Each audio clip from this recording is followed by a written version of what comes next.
기도하고 시작합시다. 하늘에 계신 아버지시여, 오늘 우리에게 또 새로운 안식일을 주었습니다. 감사합니다. 우리가 서로 얼굴을 보지 못하고 예배드린 지가 벌써 6개월이 되었습니다. 주님이시여, 주님의 뜻이 오면 우리가 함께 모여서 성도들의 얼굴을 보면서 예배할 나를 속히 주시옵소서. 그러나 주님의 뜻대로 하시옵소서. 우리가 하나님의 말씀을 펼 때 성령을 함께 하셔서 우리가 참으로 주님의 그 말씀 속에서 희망을 얻고 위로를 얻게 하여 주시옵소서. 소자를 감추시고 하나님의 영광만이 이 시간 함께 하여 주시옵소서. 우리 주 예수님의 이름으로 간절히 기도드리옵나이다. 아멘. 우리 사랑하는 놀스베이 교회 여러분, 우리가 서로 대면하여 예배드리지 못하는 것이 벌써 오늘 안식일이 27번째가 되었습니다. 참으로 오랜 6개월 이상이 되었습니다. 그래서 참 하나님의 뜻이 오면 속히 우리가 서로 얼굴을 보면서 예배 드리는 날이 오기를 바랍니다. 제가 오늘은 이사야서와 이사야에서 한 장을 선택해 가지고 여러분들에게 말씀드리겠습니다. 이사야서는 참 구약에서 가면 굉장히 감명 깊은 선지자입니다. 이사야의 이름은 여호와는 구원이시다 이런 뜻이고 왕족도 되고 선지자도 되고 제사장도 됩니다. 우시야 왕 주전 800년경에 산 왕인데 우시야, 요담, 아하스, 히스기야, 므낫세 이렇게 다섯 왕을 섬긴 선지자입니다. 남방 유다의 선지자고 히브리 11장 37절에 하면 톱으로 켜서 죽은 하나님의 선지자가 있다 그러는데 그것이 이사야라고 우리가 생각하고 있습니다. 유대인 전통에 의해서. 그래서 이사야서는 구약의 복음서라 그러기도 하고 메시아에 관한 메시지, 기별, 선지서 이런 말도 합니다. 그래서 어떤 분들은 또 구약에서의 신약이라 그렇기도 합니다. 근데 저는 성경의 축소판이라고 하고 싶습니다. 왜냐하면 신구약에도 이사야는 66장까지가 있고 성경도 66권이 있습니다. 그래서 여러분들이 어떤 분이 성경이 신약이 몇 권이고 구약이 몇 권이냐 그러면요 3927을 기억하면 됩니다. 3927은 왜냐면 39가 구약이고 27이 27권이 신약입니다. 근데 이사야서를 생각해도 됩니다. 왜냐하면 이사야서가 말했듯이 66장까지 있는데 한 장에서 1장에서 39장까지는 신기하게 심판과 아시리아의 침략, 예루살렘의 그 함락에 대한 예언, 그래서 구약의 내용과 아주 유사합니다. 1장에서 39장까지가. 그 다음에 40장에서 66장, 27장은 위로와 회복, 그 다음에 새하늘과 새 땅. 그래서 신약과 아주 유사한 점이 있습니다. 우리가 제가 그래서 한 가지만 더 이야기하는데 이 이사야의 마지막 책이 65장, 66장인데 이것도 신기하게 계시록, 신약의 마지막 책 계시록의 마지막 두 장과 유사합니다. 계시록 21장과 계시록 22장이 이사야의 65장하고 66장하고 아주 유사해요. 제가 한 가지 예를 드리겠어요. 이사야 65장 17절에 보면요. 보라 내가 새하늘과 새 땅을 창조하나니 이전 것은 기억되거나 마음에 생각나지 아니할 것이라 그런 말씀이 이사야 65장 17절에 있습니다. 근데 계시록 21장 그 마지막 22장의 그 전장이지요. 아주 유사한 말씀이 있습니다. 21장 1절에 보면요. 또 내가 새 하늘과 새 땅을 보니 처음 하늘과 처음 땅이 없어졌고 바다도 다시 있지 않더라. 그래서 65장과 21장이 유사한 점이 이렇게 있어요. 그 다음에 이사야 그 마지막 장 66장 22절과 23절에 보면요. 거기도 아주 유사한 게 계시록고 있습니다. 내가 지을 새 하늘과 새 땅이 내 앞에 항상 있는 것 같이 너희 자손과 너희 이름이 내 항상 있으리라. 여호와의 말이니라. 여호와가 말하노라. 매월 초하루와 매 안식일에 모든 혈육이 내 앞에 나와 예배하리라. 그래서 새 하늘과 새 땅에서 초하루와 매 안식일에 예배한다는 말이 나옵니다. 그래서 계시록 제일 마지막 장 22장에 보면요. 9절에 보면요. 그가 내게 말하기를 나는 너와 내 형제들 선지자들과 또한 이 두루마기의 말을 지키는 자들과 함께 된 종이니 그리하지 말고 하나님께 경배하라 하더라. 그래서 여기 경배에 대한 말씀이 나옵니다. 그래서 66장하고 계시록 22장하고 유사한 점 이렇게 나와 있습니다. 그래서 이 이사야서를 이렇게 생각하면요, 우리가 성경 전체를 잘 생각할 수가 있습니다. 아주 관련된 것만입니다. 어떤 분들은 이런 신학자들 간에 이런 논쟁이 있습니다. 이사야 저자가 둘이다, 또 어떤 분은 셋이다 이렇게 주장하는데 그것은 옳지 않은 주장입니다. 왜냐하면 말했듯이 1장에서 39장 사이는 심판과 뭐 이런 좋지 않은 그런 어려운 하나님의 진노 이런 것이 나왔고 그 다음에 40장부터 이 내용이 확 달라져요. 그래서 66편장까지 달라지기 때문에 어떤 분들은 1장에서 39장까지는 이사야가 썼고 그 다음에 40장에서 66장까지는 또 제2의 이사야라 우리가 모르는 제2의 이사야 썼다 그렇게 주장하는 사람도 있습니다. 또 심지어 어떤 사람은 제3의 이사야라 그럽니다. 40장에서 55장까지 제2의 이사야라 그러고 56장에서 66장까지는 제3의 이사야라 이렇게 주장하는 사람도 있는데 우리는 그것을 믿지 않습니다. 왜냐하면 한 선지자가 그 두 가지 면을 다 말할 수가 있어요. 성경에 그런 부분이 책이 많이 있습니다. 심판에 대한 이야기도 하다가 회복과 구속과 이것에 대해서 이야기해서 그래서 한 선지자가 이렇게 두 가지 메시지를 줬다고 두 가지나 세 명의 선지자가 있다고 저자가 있다고 주장하는 것은 옳지 않다고 생각합니다. 이사야 40장 오늘은 이사야 40장을 제가 보겠습니다. 이것이 왜 전환되는 장이니까 아주 굉장히 우리에게 희망을 주는 장입니다. 지금 이 불과 지진과 이 바이러스와 태풍과 이런 홍수와 이런 시대에 이게 참 아주 우리에게 위로해 주는 장입니다. 이사야 40장 1절에 보면요. 너희의 하나님이 이르시되 너희는 위로하라 내 백성을 위로하라. 그래서 여기 위로하라. 근데 히브리어 성경에는요. 영어 성경에도 그렇게 나왔네요. 여기 comfort my people 그랬어요. 이것이 나하무 그래서 처음 위로하라 이렇게 나오고 나의 백성을 근데 이것이 2인칭 복수로 나와요. 근데 하나님께서 이렇게 했으면 또 어떤 사람이 내가 너희를 위로하겠다 이렇게 했으면 아마 좋겠다 생각하는 분도 있지만은 하나님께서 이렇게 하시는 것 같아요.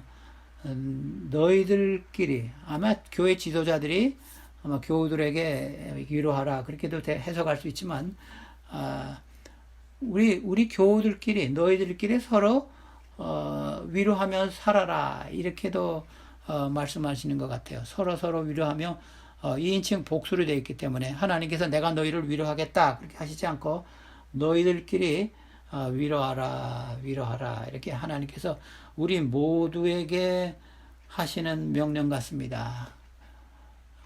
그 다음 절 보십시다. 40장 2절에 보면요. 너희는 예루살렘의 마음에 닿도록 말하며 그것에게 외치라. 그 노역의 때가 끝났고 그 죄악이 사함을 받았느니라. 그의 모든 죄로 말미암아 여호와의 손에서 벌을 배나 받았느니라 할지니라 하시니라. 그래서 여기 마음에 와 닿도록 위로를 하라 그러는데 놓고 위로의 내용이 몇 가지가 나옵니다. 그 내용 중에 하나가 이제 노역의 때가 지나갔습니다. 하나님께서 너의 죄를 용서했습니다. 이제는 너희가 받을 처벌을 충분히, 이거 배나 받았다는 것은 충분히 그렇게 해석하면 되겠다. 배나 너희 죄의 처벌을 너희가 충분히 받았다. 그래서 이제는 이것이 너에게 위로의 그 기별이 되겠다. 이렇게 하나님께서 말씀하십니다. 마음에 와 돋도록 서로 위로하면서 살자. 이사야 40장 3절 4절은 아주 유명한 절입니다. 이것은 왜냐하면 이 사복음서 마태, 마가, 누가, 요한 여기 다 이 40장 3절 4절을 인용했습니다. 이 신약에서 선지서 중에 제일 많이 인용한 그 책이 이사야서입니다. 그래서 이사야서가 아마 사복음을 쓴 저자들이 아주 좋아했던 책 같아요. 외치는 자의 소리여, 이사야 40장 3절 4절 읽겠습니다. 외치는 자의 소리여, 이르되 너희는 광야에서 하나님의 길을 예비하라. 사막에서 우리 하나님의 대로를 평탄케 하라. 골짜기마다 도두어지며 산마다 언덕마다 낮아지며 고르지 않은 곳이 평탄하게 되며 험한 곳이 평지가 될지어다. 그랬습니다. 그래서 이거는 그 침례 요한을 위해서 준 예언이라 해가지고 이제 사복음서에 이제 이것을 다 인용했는데, 옛날에는 이 왕이 오기 전에 왕의 앞을 가면서 그 전초 이 헤랄드라 그러는데 가면서 이 길을 고르게 하고 험한 곳을 평탄하게 해서 뒤에 오는 왕을 위해서 그런 준비하는 일이 있었습니다. 지금은 이제 경호원이 있겠지만요. 그래서 마태복음 3장에서 3장 3절에 이것을 인용했고, 마가복음은 1장 3절, 누가복음에는 누가마귀도 3장 3절부터 6절까지, 요한복음에는 요한복음 1장 23절에. 그래서 제 생각에는, 제 의견에는 아마 성경에서 이렇게 성경절을, 구약의 절을 사복음에 다 인용한 것은 여기 한 곳에만 있는 것 같습니다. 근데 이 누가복음에는요, 이 외침, 광야의 외침을 이렇게 얘기했습니다. 누가복음 3장에서부터 6절까지 나오는데 3장 3절만 제가 읽겠습니다. 요한이 요단강 북은 각처에 나와서 죄사함을 받게 하는 회개의 침례를 전파하리라 하면서 이 말씀을 인용했는데, 회개의 침례를 선포하기 위한 내용입니다. 그래서 침례 요한의 기별은 이 이사야에서 하면요, 산을 낫게 하고 언덕을 낫게 하고 길을 고르게 한다는 것은 회개의 기별이라고 저는 생각합니다. 그래서 초림을 위한 준비도 되고 재림을 위한 준비도 됩니다.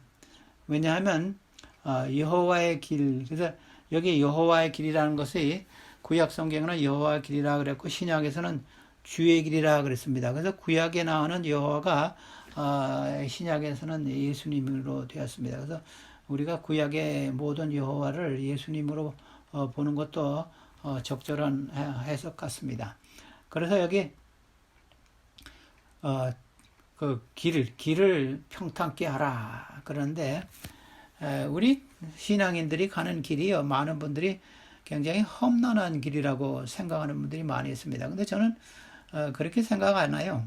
왜냐하면 예수님에게 전적으로 자기 생애를 바친 사람에게는요, 성경에는요, 험난한 길이라는 말보다 다른 표현을 했습니다. 제가 성경절 한 절만 찾아드리겠게요. 잠언 15장 19절에 보면요, 게으른 자의 길은 가시 울타리 같으나 정직한 자의 길은 대로니라 그랬습니다. 그래서 이 대로, 영어로는 이제 하이웨이라 그랬어요. 그래서 우리 신앙인들의 길은요, 참 마음의 평안을 주고, 여기 대로라 그랬습니다. 정직한 자의 길은.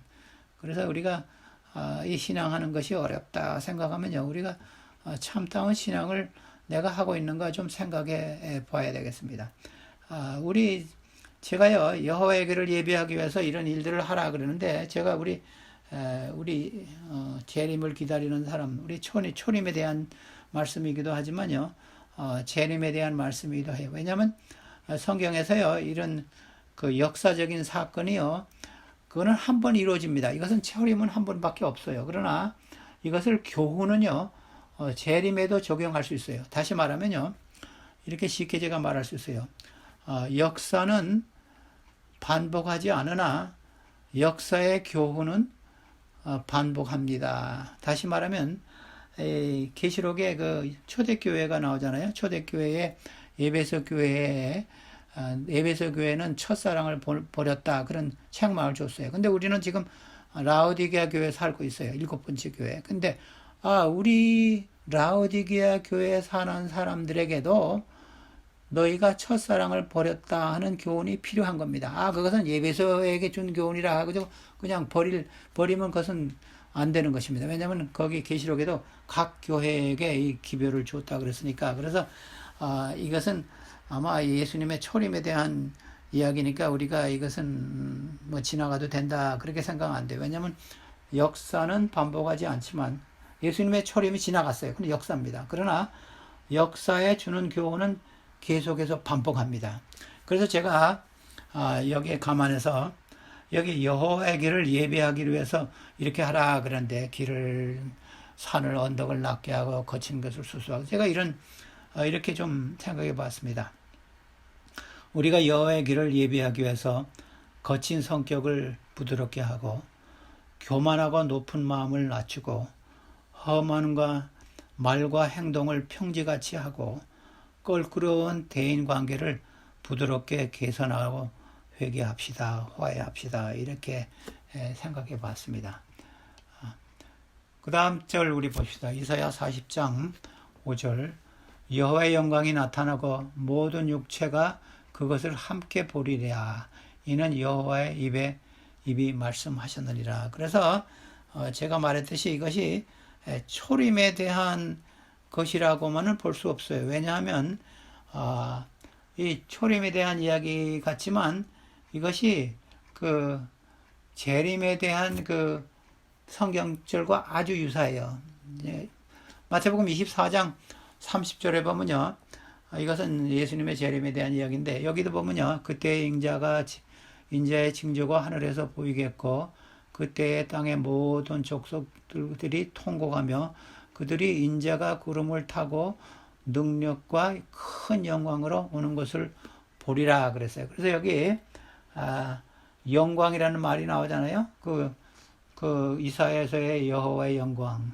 그 다음에 보리라 이사야서의 40장 5절에는 보리라 그랬는데 여기서도 큰 능력과 영광으로 오는 것을 보리라. 그래서 아주 유사한 그 묘 표현을 했습니다. 그래서 이것을 우리가 재림의 기별, 초림의 기별이라 그렇게 생각하기도 좋지만 재림의 기별을도 우리가 생각할 수 있습니다. 근데 40장 6절에 보면요. 그 외침의 기별, 위로하라는 그 기별의 외침이나 위로하라는 기별의 내용이 나옵니다. 보면 40장 6절에 보면요. 말하는 자의 소리여 이르되 외치라. 대답하되 내가 무엇을 외치리까 하니 이르되 모든 육체는 풀이요 그의 모든 아름다운 들의 꽃과 같으니라 그랬습니다. 그래서 외치라 또는 위로하라는 그 내용 중에 이것이 포함됩니다. 인간의 연약함을 외치라. 우리가 죄를 지금 많이 재난을 당하는데 인재에 가기도 합니다. 난세라 그러기도 하는데 이것을 생각하면요. 우리 인간의 얼마나 연약한 것을 알 수 있어요. 그래서 우리 인간의 육체는 풀이요. 비록 아름답다고 생각하지만 그것은 일시적인 들의 꽃과 같다. 그렇게 말씀했습니다. 그 다음에 8절에 보면요. 풀은 마르고 꽃은 시드나 우리 하나님의 말씀은 영원히 서리라. 그래서 이 8절의 말씀은 그러나 이렇게 생각할 수 있습니다. 여기 영어 성경에는 나왔네요.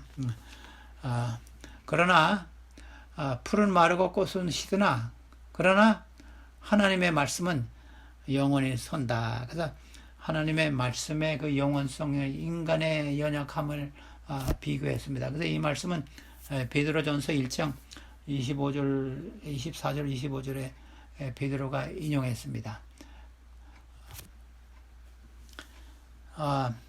그 다음에 그 다음 절은요, 우리가 관심을 하나님께 돌리라 그런 기별을 줬습니다.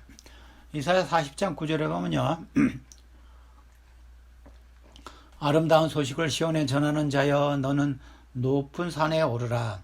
아름다운 소식을 예루살렘에 전하는 자여 너는 힘써 소리를 높이라. 두려워하지 말고 소리를 높여 유다의 성읍들에게 이르기를 너희 하나님을 보라 하리라.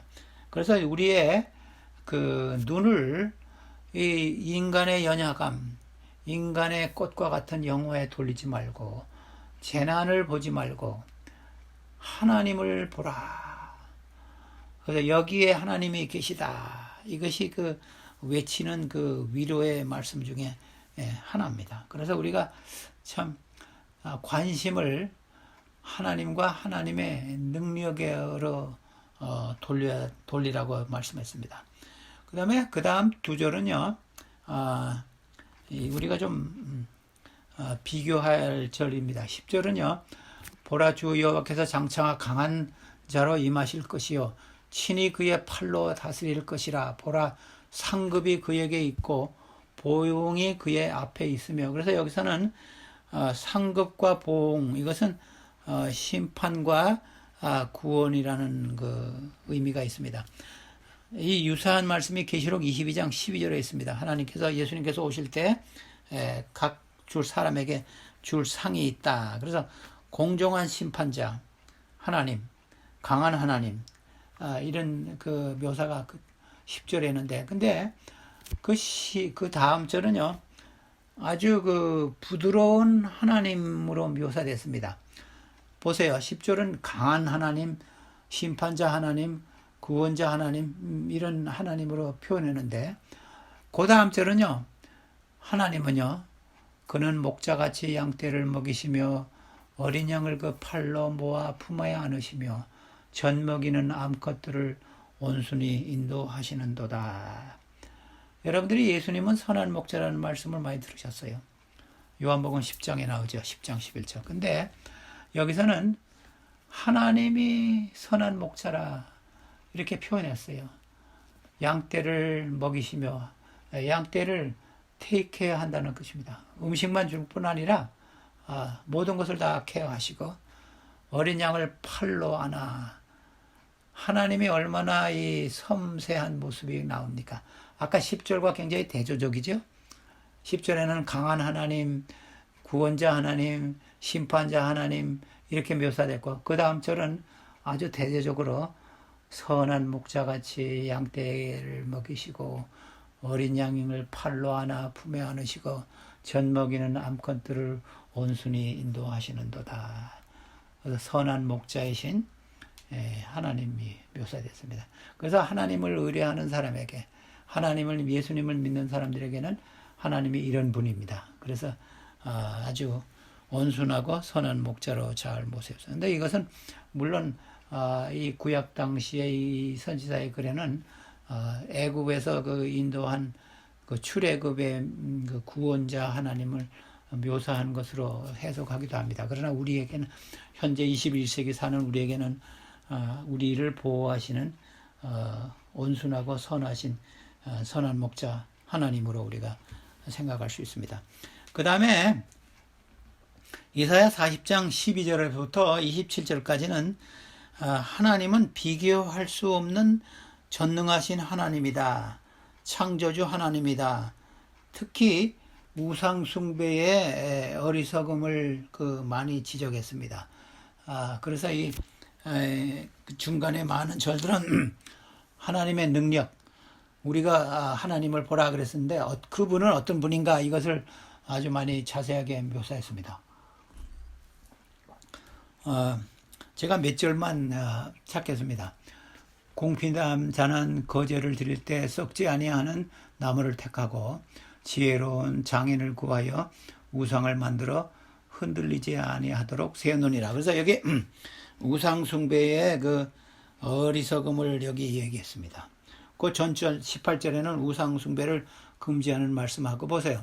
가난한 자들은 거제를 드릴 때 그 우상에게 제사 지낼 때 썩지 않은 나무를 택해 가지고 다른 사람을 하여해서 지혜로운 장인을 기술자를 항해서 우상을 만들고 우상이 넘어지니까 넘어지지 않도록 이렇게 세워준다. 그래서 참 우상의 어리석음을 이야기했습니다. 그래서 우리가 현대 21세기 사는 우리도요, 참 우상을 많이들 섬기고 있습니다.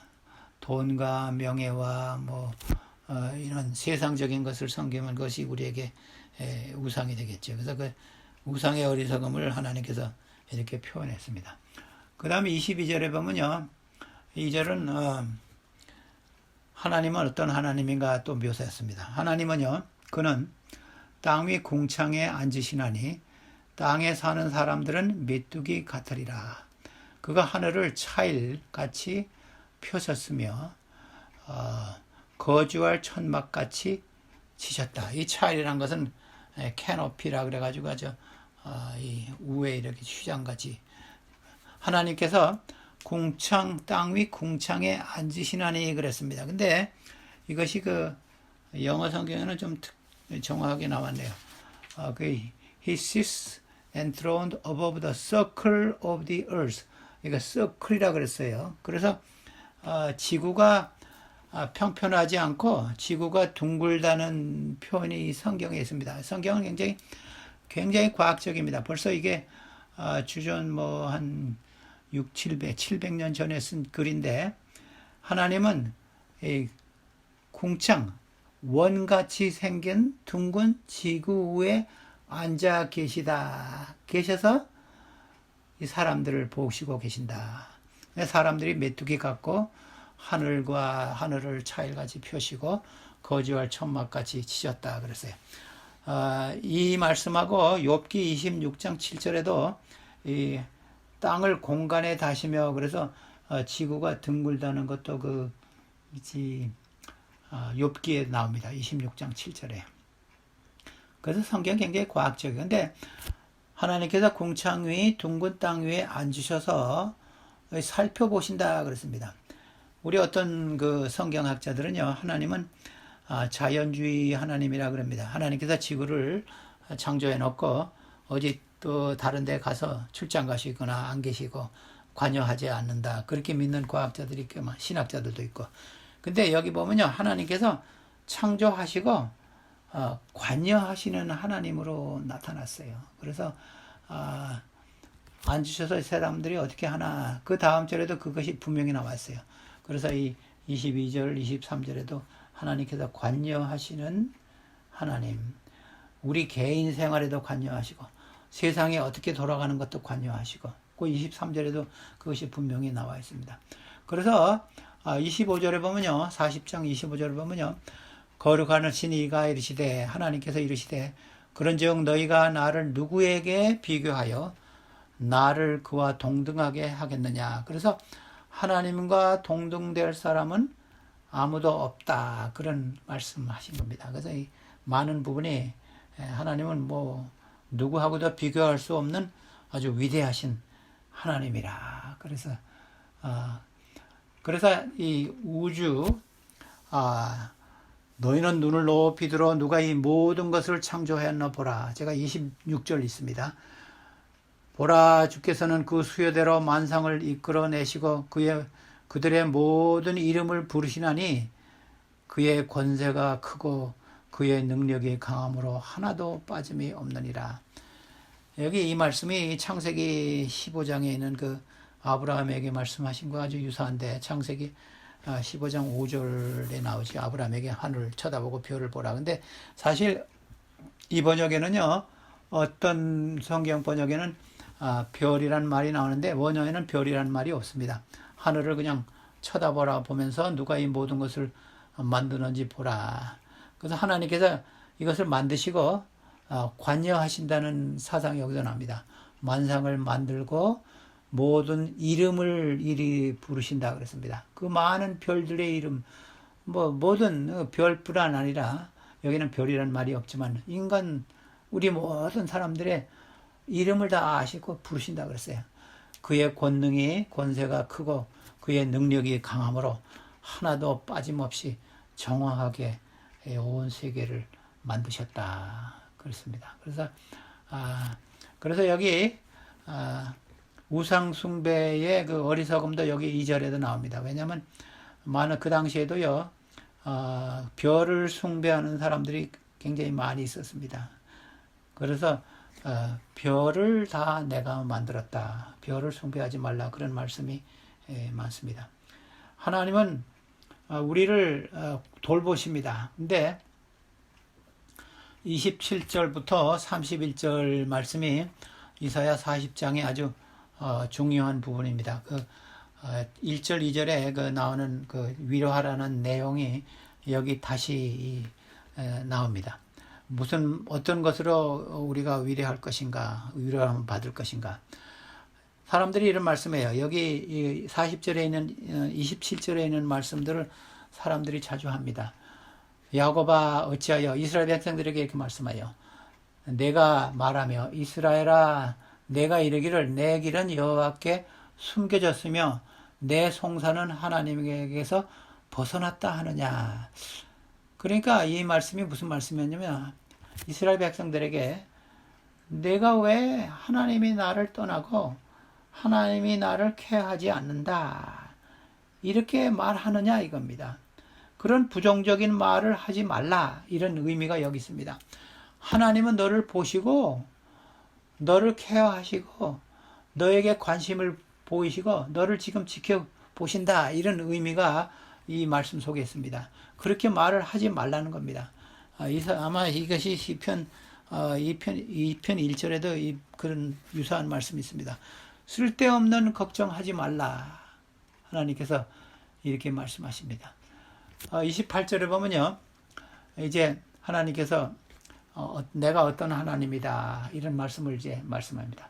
너는 알지 못하느냐, 듣지 못하느냐, 영원하신 하나님 여호와 땅끝까지 창조하신 이는 피곤하지 않으시며 곤비하지 않으시며 명철이 한이 없으시다. 그래서 하나님은 지금 우리를 다 듣고 있다. 피곤해서 어디 출장 가신 하나님이 아니다. 영어로 하면 absentee landlord라는 말을 어떤 사람은 쓰더라고요. 내가 이 세상을 짓고 떠나간 그런 주인이 아니다. 다 알고 계신다. 그래서 잠자고 있지도 않다.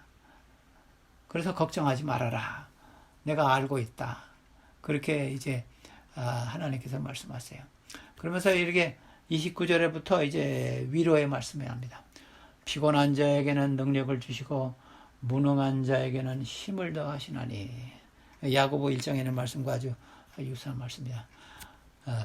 피곤한 자에게는 힘을 주시고 능력이 없는 자에게는 힘을 주시고 지혜가 없는 자에게는 지혜를 주시고 내가 필요한 것을 나누어 주는 하나님이라, 이렇게 말씀하십니다. 그래서 여기 위로의 말씀이 우리에게 나옵니다. 우리가 이런 말씀으로 서로 위로하면서 살아야 되겠습니다. 그 다음에 30절에는요, 소년이라도 피곤하며 곤비하며 장정이라도 넘어지고 쓰러지되. 우리 소년은 이제 이게 청년보다 조금 아마 티네이저라고 생각해요. 티네이저라도 피곤해요. 곤비하고. 그 다음에 장정이라도, 영맨, 젊은 사람이라도 피곤해서 넘어지고 쓰러져요. 그러나 이 30절이 이 40장의 마지막 절이면서 이게 굉장히 중요한 기별을 주었습니다. 그러나, 영어 성경에는 그러나가 있는데요. 그러나 오직 주님을 소망으로 삼는 사람은 새 힘을 얻으리니. 그래서 제가 여기는 새 번역으로 읽었습니다. 오직 주님을 소망으로 삼는 사람은 새 힘을 얻으리니 독수리가 날개를 치며 솟아오르듯 올라갈 것이요 뛰어도 지치지 않으며 걸어가도 피곤하지 않을 것이다. 그랬습니다. 근데 여기 그 주님을 소망으로, 근데 옛날 성경에는 이제 앙망하는 자라 그랬어요. 근데 여기서는 주님을 소망으로 삼는 사람, 이 번역이 더 좋은 것 같아요. 근데 영어 히브리어는 카바인데 이 말 속에는요 몇 가지 의미가 있습니다. 신뢰의 의미가 있고, 소망의 의미가 있고, 기다림의 의미가 있고, 인내함의 의미가 있습니다. 그래서 하나님을 기다리고 신뢰하고 소망하고 인내로서 이러는 사람들에게는 이런 현상이 나타난다 그랬습니다. 그래서 제가 곧 전절하고 비교하면요, 이것은 이 앞에는 소년과 이 장년이 나오는데, 장정이 나오는데, 이것은 나이가 많아도 그렇게도 해석할 수 있어요.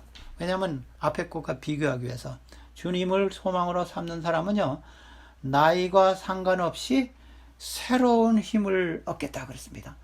독수리가 날개치며 솟아오르 올라가고, 뛰어도 지치지 않으며 걸어도 피곤하지 않을 것이다 그랬어요.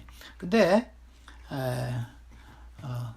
나이 많은 분들에게 아주 위로가 되는 말씀입니다. 근데 여기 앙망한다는 말은 이사야가 다른 곳에는 이렇게 설명했어요.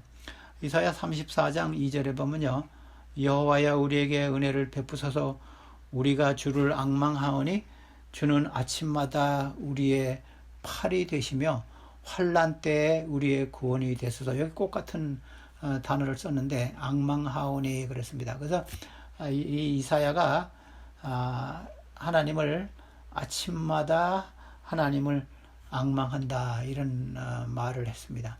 그래서 제가 이 단어를 좀 생각하면서요, 신약 성경에 그 시몬과 안나 생각이 나더라고요. 시몬과 안나가 그 여호와를, 예수님을 앙망한 사람 중에 하나입니다.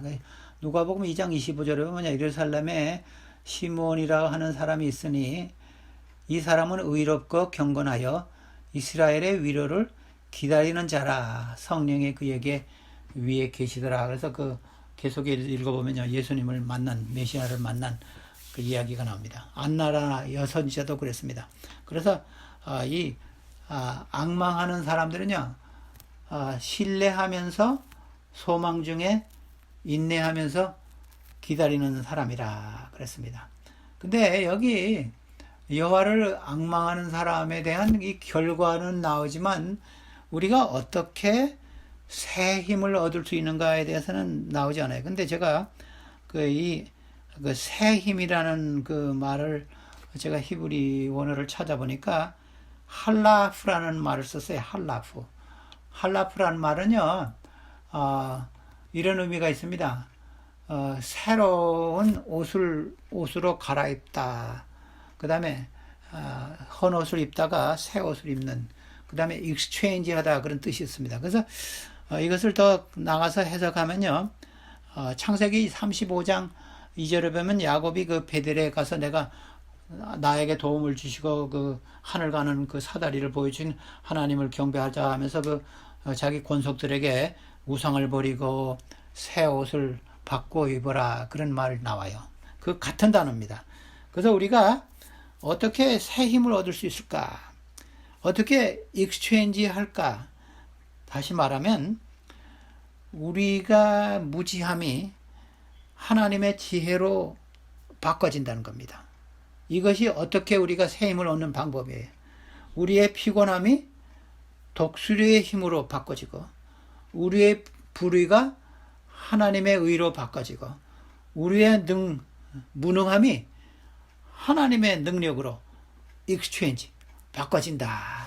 그런 의미가 이 안에 있습니다.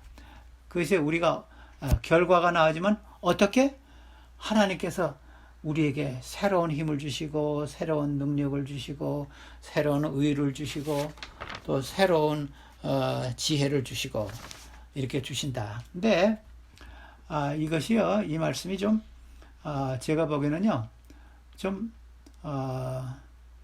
엔타이 클라이맥스 같아요. 왜냐하면 이 우리 보통 저자들이 글을 쓸 때는요, 이 날아가는 거를 제일 마지막에 쓰는데, 여기는 날아가는 거를 쓰고, 그 다음에 걸어가는 걸 쓰고, 그 다음에 걸어가는 건 셋째로 놓고, 뛰어가는 것을 둘째로 놓고, 걸어가는 걸 제일 마지막에 놨어요. 근데 제가 이걸 좀 깊이 생각해 봤어요. 왜 이사야가 날아가는 것을 처음에 쓰고, 그 다음에 두 번째로 뛰어가는 것 쓰고, 제일 마지막으로 걸어가는 걸 썼을까? 근데 이것을 한 사람으로 생각하면 이렇게 해석할 수 있어요.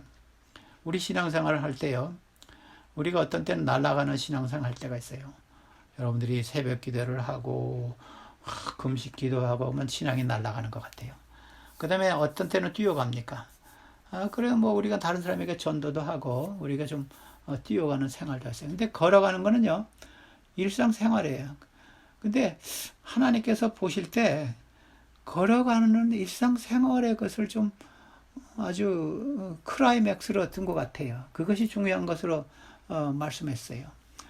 제가 이것을 또 세 종류의 사람으로 좀 구분해 봤어요. 어떤 신앙인들은 날아가는 신앙을 하는 사람이 있어요. 뭐 비행기 타고 다니면서 세계 복음을 전하는 이런 분도 있어요. 그 다음에 다름질하는 사람도 있어요. 교회 다니면서 이 교회 가서 부흥회하고 저 교회 가서 부흥회하고 뭐. 근데 어떤 사람은요, 평상시에 자기 생활 속에서 걸어가며 신앙을 하는 사람도 있습니다. 그래서 하나님께서 이런 사람을 더 귀히 보시지 않나 그런 생각했어요. 자기 이웃에게 걸어가면서 전도하고 자기 교회에서 옆 사람에게 말을 전하고. 그래서 여러분들이 그 이사야 52장에 복음을 전하는 사람, 그 말씀 아시죠? 이사야 52장 7절에 그런 말씀이 있습니다.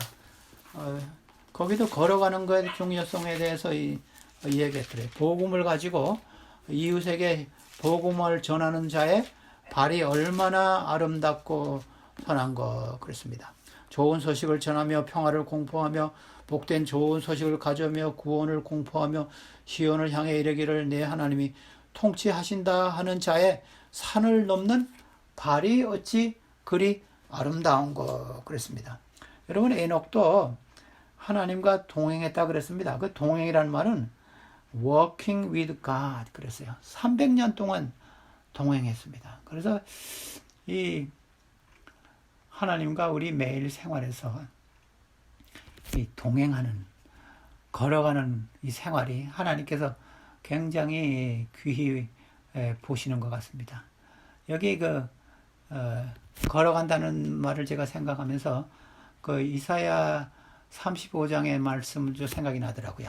거기에는 하늘에 대한 이야기를 하면서 거기에는 사자가 없고 사나운 짐승이 그리로 올라가지 아니하므로 그것을 만나지 못하겠고 오직 구속함을 입은 자만 그리로 행할 것이라 그랬습니다.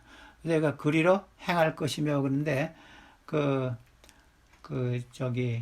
영어 성경에는 will walk there 그랬어요. 그리로 걸어갈까. 그래서 우리가 하늘에 가서도 제가 엉뚱한 생각 같지만 날아다니지 않고 아마 걸어가지 않을까 생각합니다. 왜냐하면 아까 이사야 52장 7절에도 말씀도 그렇고 이사야 35장 9절에도 그렇고 그 다음에 요한계시록 21장에도요 우리가 하나님과 걸어간다는 말씀이 있어요. 새하늘과 새 땅에 가서 21장 24절에 보면요 만국이 그 빛 가운데로 다니고 땅의 왕들이 자기의 영광을 가지고 그리로 들어가리라. 그래서 여기 The nation will walk by its light 그랬어요. 만국 그 빛 가운데로 걸어 다니고 그랬습니다.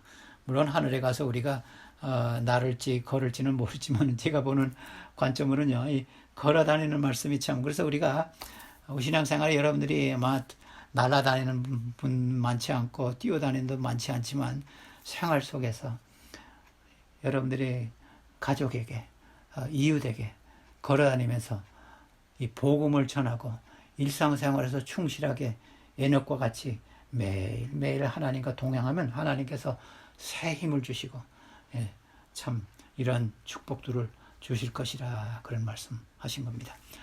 우리 마지막 찬미는요 아주 적절한 찬미가 있습니다. 찬미가는 560장이고 찬송가는 350장인데 주를 앙모하는 자 올라가 이 찬미를 우리 마지막 찬미 부르면서 예배를 마치겠습니다.